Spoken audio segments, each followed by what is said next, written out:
할렐루야. 하나님의 은혜와 평강이 우리 모두에게 임하기를 예수님의 이름으로 축원해 드립니다.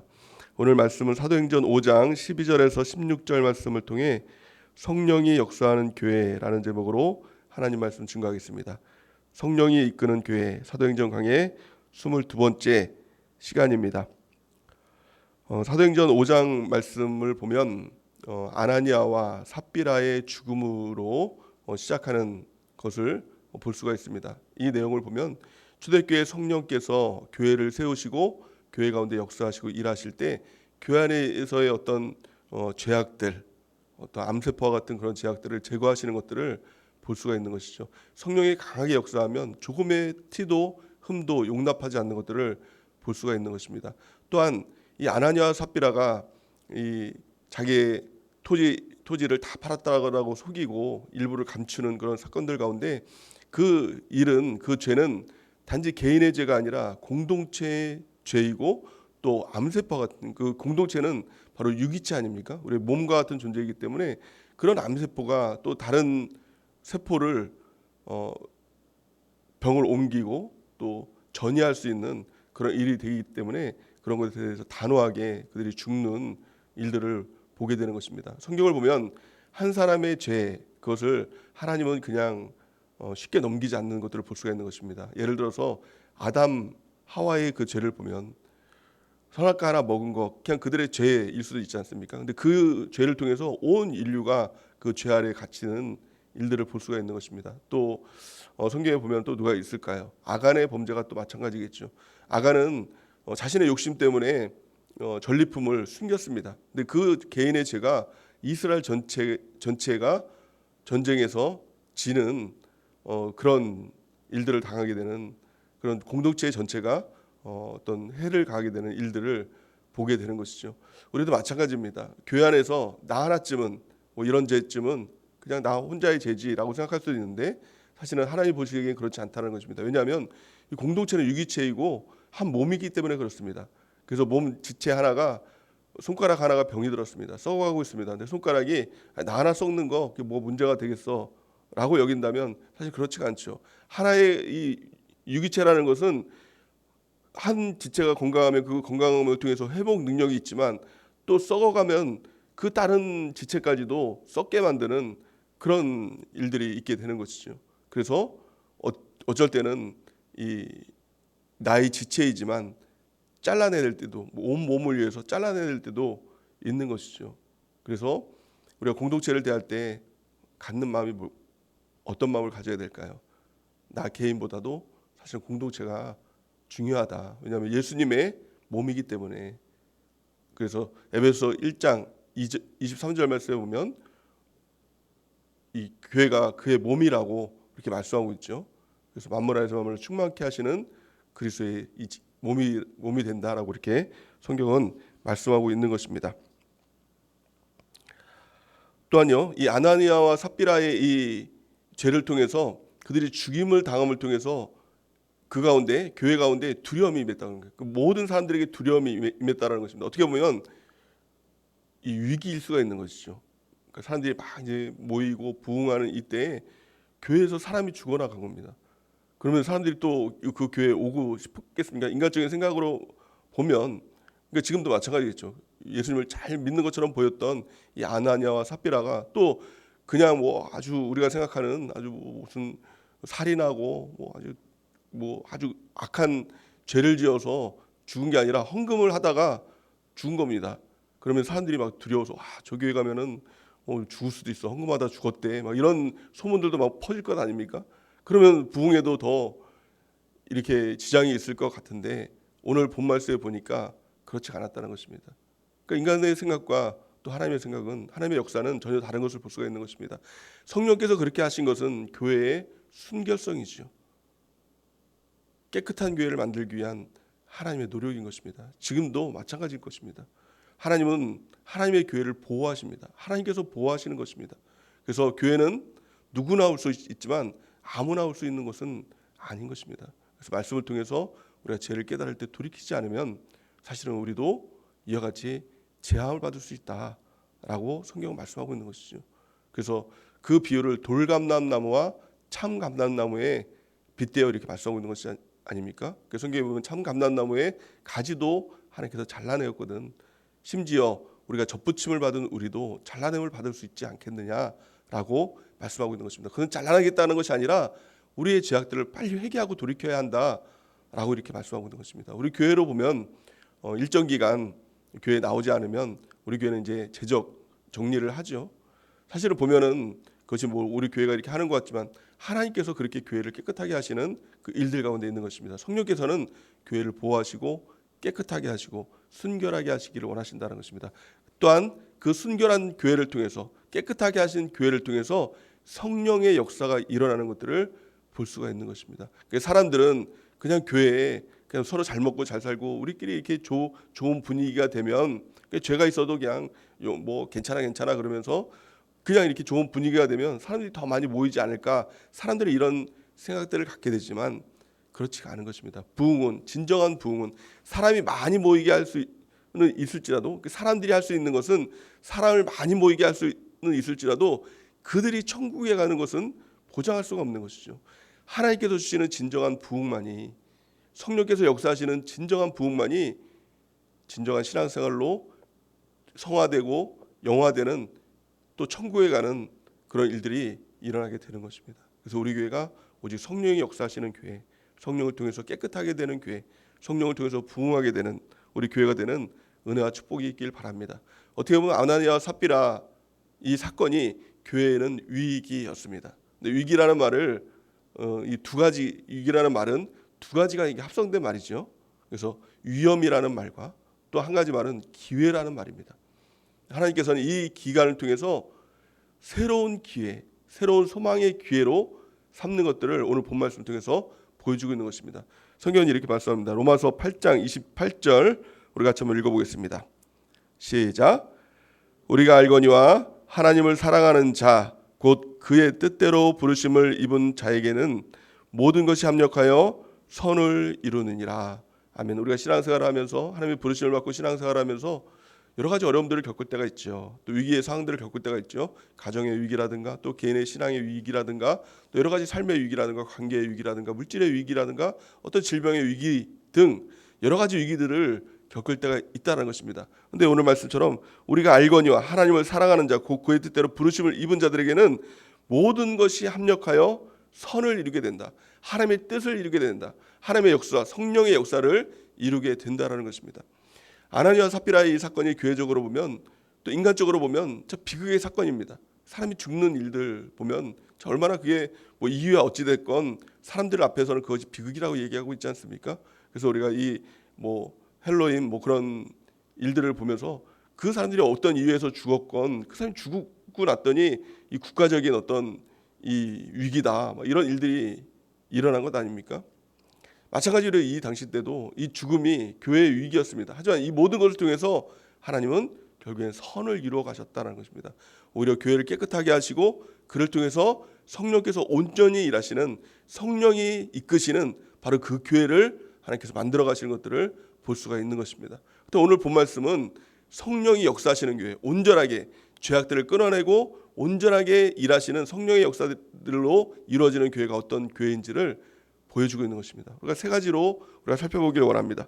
가장 첫 번째, 성령이 살아서 역사하시는 교회 공동체의 특징을 보면 능력 있는 영적 리더십이 있었다는 것입니다.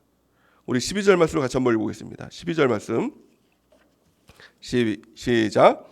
사도들의 손을 통하여 민간에 표적이 기사가 많이 일어나매 믿는 사람이 다 마음을 같이하여 솔로몬 행각에 모이고. 아멘. 하나님께서 일하실 때 사도들의 손을 통하여 민간의 표적과 기사가 많이 일어나매라고 이렇게 말씀하고 있는 것이죠.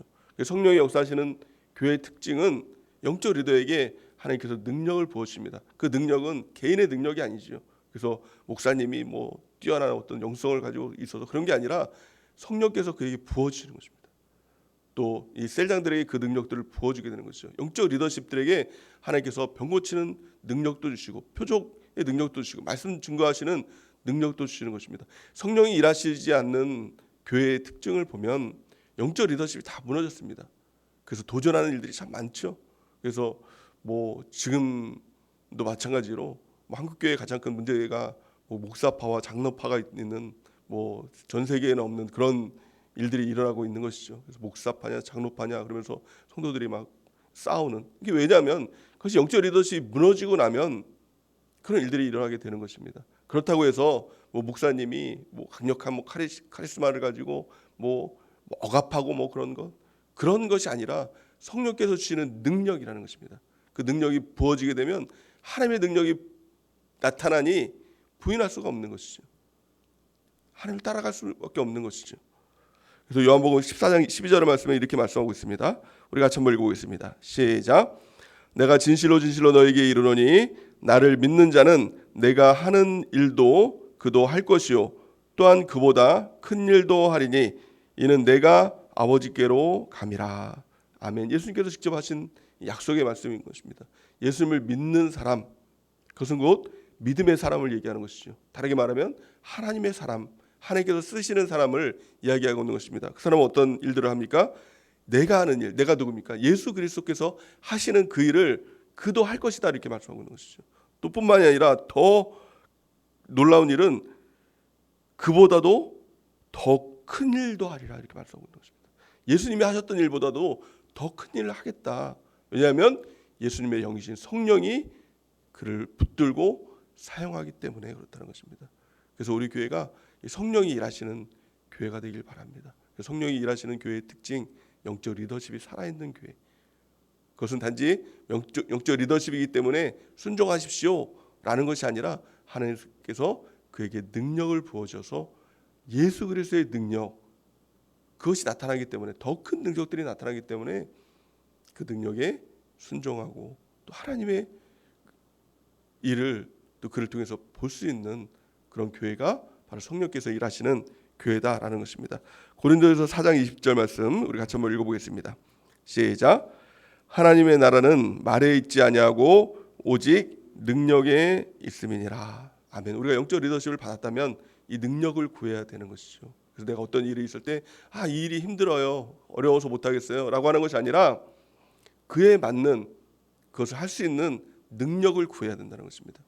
그러면 능히 그것을 감당할 수가 있게 된다라는 것입니다. 그래서 진짜 하나님의 종이냐 아니냐, 이것은 어떤 직함으로 알 수 있는 것이 아니라, 나이로 알 수 있는 것이 아니라 그의 능력으로 알 수가 있는 것입니다.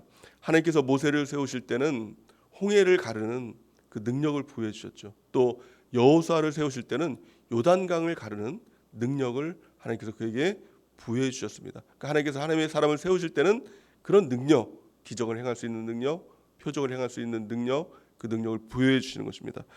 여호수아 3장 7절 우리 같이 한번 읽어보겠습니다. 시작. 여호와께서 여호수아에게 이르시되 내가 오늘부터 시작하여 너를 온 이스라엘의 목전에서 크게 하여 내가 모세와 함께 있었던 것 같이 너와 함께 있는 것을 그들이 알게 하리라. 아멘. 그래서 이 초대교회도 사도들의 손을 통해서 하나님의 표적과 기적이 일어났다라고 이렇게 말씀합니다. 그러니까 하나님은 그냥 하늘에서 천둥번개 치는 것 같이 어떤 역사를 이루는 것이 아니라 반드시 사람을 통해서, 영적 리더십을 통해서 일하신다라는 거예요. 그래서 우리가 그것을 믿는다면 영적 리더십에게 순종하는 것이 곧 하나님께 순종하는 것이다라는 것을 우리가 깨달을 수가 있는 것이죠. 또 성경에 보니까 하나님께서 이 표적, 기적, 이것이 한두 번만 일어나도 정말 대단한 일인데 그 일들이 많이 일어났다라고 이렇게 말씀하고 있는 것이죠. 언제 그것들이 일어났습니까? 아나니아와 삽비라가 죽고 나서. 다르게 보면 교회가 깨끗하게 정결하게 이루어지고 나서 그 일들이 일어나게 됐다는 것입니다. 거룩이 능력입니다. 정결함이, 깨끗함이 능력인 것입니다. 그래서 우리 교회를 깨끗하게 할 때 하나님께서 그 일들을 통해서 많은 표적과 기적들의 역사를 이루게 되는 것입니다. 또 개인적으로도 마찬가지죠. 우리 안에 있는 죄악들, 또 우리 안에 있는 더러운 것들, 이런 것들을 하나님께서는 끊임없이 깨닫게 하십니다. 알게 하십니다. 말씀을 들을 때, 말씀을 볼 때, 또 때로는 그것으로 깨닫지 못하면 꿈으로도 알게 하시고요. 또 다른 사람들의 말로도 알게 하시고요. 어떤 상황과 일을 통해서도 알게 하시고요. 또 어떤 심지어는 사고가 나는 그런 일들을 통해서도 제가 있구나라는 것들을 깨닫게 하시는 겁니다. 또 왜 깨닫게 하실까요? 그것은 정죄하기 위해서 너는 이런 죄인이야 라고 정죄하기 위해서 깨닫게 하는 것이 아니라 그 이유는 단 한 가지죠. 빨리 깨닫고 돌이켜라. 깨끗하게 되라. 정결하게 되라. 거룩하게 되라. 회개하면 그 죄를 씻어주겠다. 예수님의 십자가의 그 은혜를 통해서. 성탄의 그 은혜가 무엇입니까? 예수님께서 이 땅에 오신 이유가 무엇입니까? 하나님이신 예수님께서 왜 우리 같은 육신의 몸을 가지고 여자의 자궁을 통해서 왜 그렇게 약한 모습으로 태어나셔야만 하셨다는 것입니다. 또 그 예수님께서 이 땅에 오셔서 호요식하고 왕으로 살아도 부족할 판에 왜 목수의 아들로 태어나서 그렇게 고초를 받으시면서 십자가에 달려 돌아가셔야만 하셨냐는 것입니다. 그 이유는 단 한 가지입니다. 우리의 죄 때문이죠. 그 죄를 씻기 위해서. 그 예수님께서 그것을 통해서 자신의 모든 것을 주신 것입니다. 그리고 나서 십자가를 통해서 회개하면 너희 죄를 다 사해 주겠다는 겁니다. 그 회개는 단순히 용서해 주세요 하면 씻어주는 그런 차원의 문제가 아니라 이 모든 것들이 다 생략된 것이죠. 그러니까 우리가 회개하는 것, 죄를 깨닫고 회개하는 것, 용서를 받는 것, 사실 이거보다 더 큰 은혜는 없는 것입니다. 우리 하나님께서 우리의 죄를 깨닫게 하실 때 빨리 엎드려서 회개하고 돌이킬 때 우리를 정결하게 하시는 것입니다. 또 정결한 우리를 통해서, 거룩한 우리를 통해서 하나님의 기적과 표적과 그 역사들이 많이 일어나는 놀라운 일들이 우리 가운데 일어나게 될 줄 믿습니다. 우리 가정도 마찬가지인 것이죠. 우리가 회개하는 것, 이것보다 더 중요한 것은 없는 것입니다. 두 번째, 성령이 살아서 역사하시는 교회 공동체의 특징, 오늘 본 말씀에 보니까 믿는 사람이 다 마음을 같이하여 모였다라고 이렇게 말씀하고 있는 것이죠. 12절 말씀 같이 한번 읽어보겠습니다. 12절, 13절 우리 같이 한번 읽어보겠습니다. 시작. 사도들의 손을 통하여 민간의 표적과 기사가 많이 일어나매 믿는 사람이 다 마음을 같이하여 솔로몬 행각에 모이고 그 나머지는 감히 그들과 상종하는 사람이 없으나 백성이 칭송하더라. 아멘. 그래서 성령이 일하시는 이 교회의 특징, 믿는 사람이 다 마음을 같이하여 모이기에 힘쓰는 역사들이 일어나게 된다는 것입니다. 누가 모이라고 하지 않아도 교회 가는 것이 즐거운 것입니다. 그 믿음으로 예배드리는 것이 즐겁고, 믿음으로 교회 가서 교제하는 것이 즐겁고, 그 모이기를 힘쓰는 교회가 바로 이 성령이 일하시는 교회인 것입니다. 모이세요, 모이세요. 억지로 해서 모이는 것이 아니라 그 마음의 감동이에요. 그것이 기쁨이에요. 모이는 것보다 더 기쁜 것이 없는 것이죠. 이것이 바로 초대교회의 강력한 하나님의 역사인 것입니다. 왜냐하면 그 모임 가운데 사람 간에 모여서 교제하고 그 이야기하고 이것이 좋은 것이 아니라 그 가운데 성령께서 계시기 때문에 성령과의 교제인 것입니다. 그것이 바로 코이노니아죠. 카페 이름도 코이노니아인데요. 코이노니아라는 것은 단지 교제라는 언어의 뜻을 가지고 있는데, 이것은 다시 사람과의 교제가 아니라 성령과의 교제를 말하고 있는 것입니다. 성령과의 교제도 그냥 혼자서 성령님 오세요 이 교제가 아니라 우리가 함께 모여 있을 때 성령이 그 가운데 계시고 함께 누리는 이 교제, 이것이 바로 코이노니아의 교제를 이야기하고 있는 것입니다. 이 초대교회 보니까 성령의 역사함을 통해서 코이노니아의 교회, 마음을 같이 믿는 사람들이 마음을 같이하여 모이게 힘쓰는 그런 일들이 일어나게 됐다는 것입니다. 마지막 때가 될수록 마귀의 도전은 더욱더 거세집니다. 그럴 때 마귀를 이길 수 있는 가장 강력한 무기가 뭐냐? 모이기를 피하는 것이 아니라 더욱 모이기를 힘쓰라라고 성경은 말씀하고 있는 것이죠. 히브리서 10장 25절 우리 같이 한번 읽어보겠습니다. 시작. 모이기를 피하는 어떤 사람들의 습관과 같이 하지 말고 오직 권하여 그날이 가까움을 볼수록 더욱 그리하자. 아멘. 우리가 더욱 이 마지막 때가 될수록 모이기에 힘쓰는 그 은혜가 있길 바랍니다. 그렇다면 무조건 사람들이 모이기만 하면 그것이 좋은 것일까요? 그렇지 않다는 것입니다. 믿음의 사람들이 모여야 됩니다. 믿음 없는 사람은 그 모임을 보면서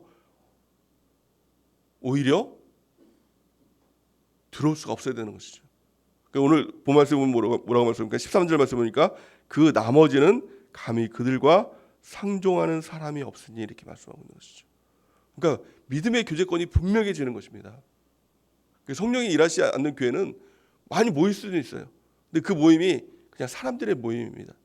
그래서 심지어는 어떤 교회에선 셀에서 우리 분위기 좋게 연말이니까 술 한잔 하자 이렇게 모여서 같이 술도 마시는 교회가 있다고 그래요. 실제적으로 아주 가까운 교회 이야기를 들었어요. 분위기 좋게 모이면 좋다. 그러니까 그걸 보면서 셀원들이 셀장을 향해서 뭐라고 얘기하냐면 우리 셀장은 역시 열린 마음을 가지고 있어. 이런 이야기를 했다고 하죠. 참 어떻게 통탄할 노릇입니다. 어떻게 교회 안에서 이런 일들이 일어날 수 있습니까? 그러니까 성령이 일하는 교회는 교제권이 분명한 겁니다. 그러니까 어떻게 보면 정말 그 세상 사람은 그 교제권 안에 들어오지 못하는 것이죠.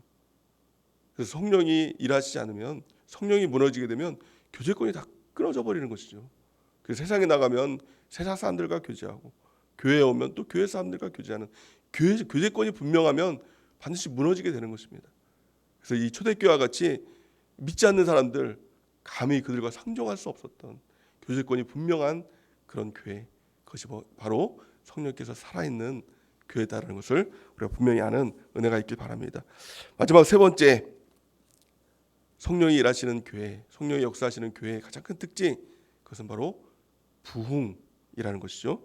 오늘 14절 말씀 같이 한번 보겠습니다. 시작. 믿고 주께 나오는 자가 더 많으니 남녀의 큰 무리더라. 아멘. 신학자들 중에서 이 부흥이라는 말을 이 부정적인 시각으로 보는 사람들이 있습니다.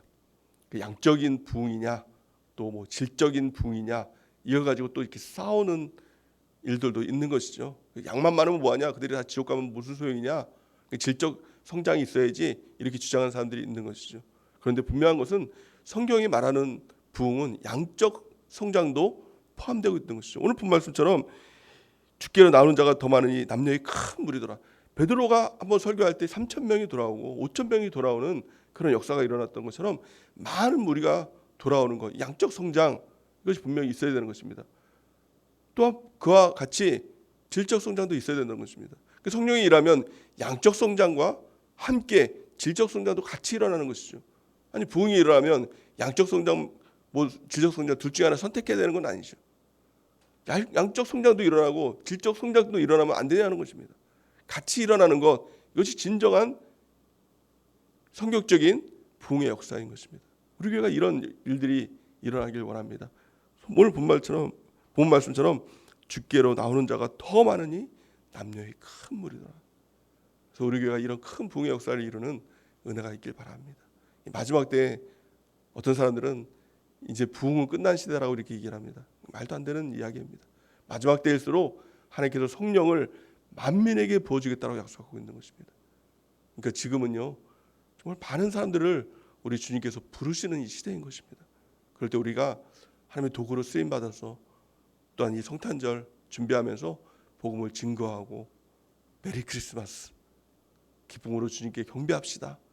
이 선포를 함을 통해서 많은 사람들을 주께로 인도하는 그런 은혜가 있길 바랍니다. 우리가 주님의 도구로 쓰임 받는 것, 복음의 도구로 쓰임 받는 것보다 더 귀한 일은 없을 것입니다. 부흥의 도구로 우리가 쓰임 받는 은혜가 있길 바랍니다. 우리가 마지막 16절 말씀을 보니까 이렇게 말씀하고 있습니다. 우리 같이 한번 읽어볼까요? 시작. 예루살렘 부근에 수많은 사람들도 모여 병든 사람과 더러운 귀신에게 괴로움 받는 사람을 데리고 와서 다 나음을 얻으니라. 아멘. 예수님을 믿지 않은 사람들, 예루살렘 부근의 수많은 사람들, 그 사람들이 다 주님께로 모여들었습니다. 그들이 어떻게 됐을까요? 병든 사람들, 더러운 귀신 들린 사람들 어떻게 됐을까요? 오늘 본 말씀 보니까 또한 괴로움을 받는 사람들을 데리고 와서 다 나음을 얻으니라. 이게 핵심 포인트죠. 다 나음을 얻으니라. 이게 능력의 교회죠. 우리 주변에 이런 사람들이 있죠. 병든 사람들 있죠.